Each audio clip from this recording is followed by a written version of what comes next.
À Dieu soit la gloire, l'honneur, la puissance, la majesté, l'exaltation, l'adoration au siècle des siècles.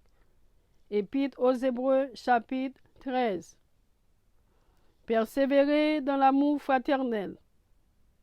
N'oubliez pas l'hospitalité, car en l'exerçant, quelques-uns ont logé des anges sans le savoir. Souvenez-vous des prisonniers, comme si vous étiez aussi prisonniers, de ceux qui sont maltraités, comme étant aussi vous-même dans un corps. Que le mariage soit honoré de tous, et le lit conjugal exempt de souillure, car Dieu jugera les impudiques et les adultères. Ne vous livrez pas à l'amour de l'argent. Contentez-vous de ce que vous avez, car Dieu lui-même a dit, « Je ne te délaisserai point, et je ne t'abandonnerai point. » C'est donc avec assurance que nous pouvons dire, « Le Seigneur est mon aide, je ne craindrai rien. Que peut me faire un homme? » Souvenez-vous de vos conducteurs qui vous ont annoncé la parole de Dieu. Considérez quelle a été la fin de leur vie et imitez leur foi. Jésus-Christ est le même hier, aujourd'hui et éternellement. Ne vous laissez pas entraîner par des doctrines diverses et étrangères, car il est bon que le cœur soit affermi par la grâce et non par des aliments qui n'ont servi de rien à ceux qui s'y sont attachés. Nous avons un autel dont ceux qui font le service au tabernacle n'ont pas le pouvoir de manger. Les corps des animaux, dont le sang est porté dans le sanctuaire par le souverain sacrificateur pour le péché, sont brûlés hors du camp.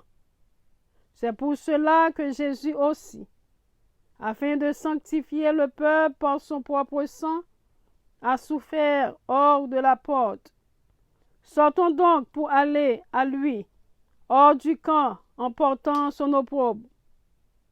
Car nous n'avons point ici-bas de cité permanente, mais nous cherchons celle qui est à venir.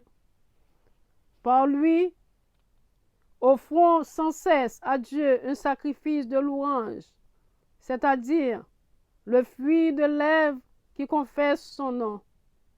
Et n'oubliez pas la bienfaisance et la libéralité, car c'est à de tels sacrifices que Dieu prend plaisir.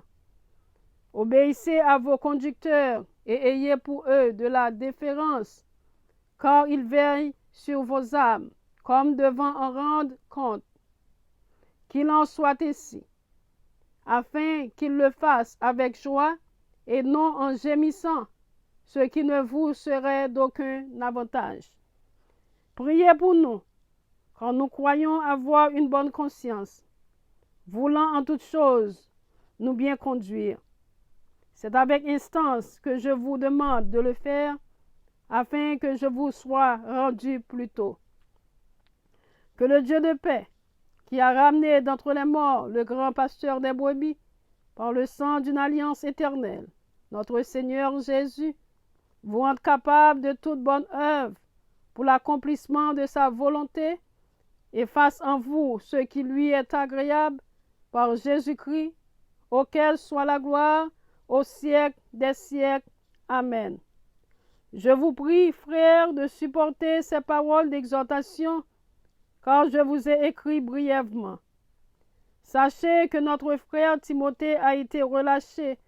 S'il vient bientôt, j'irai vous voir avec lui. Saluez tous vos conducteurs et tous les saints.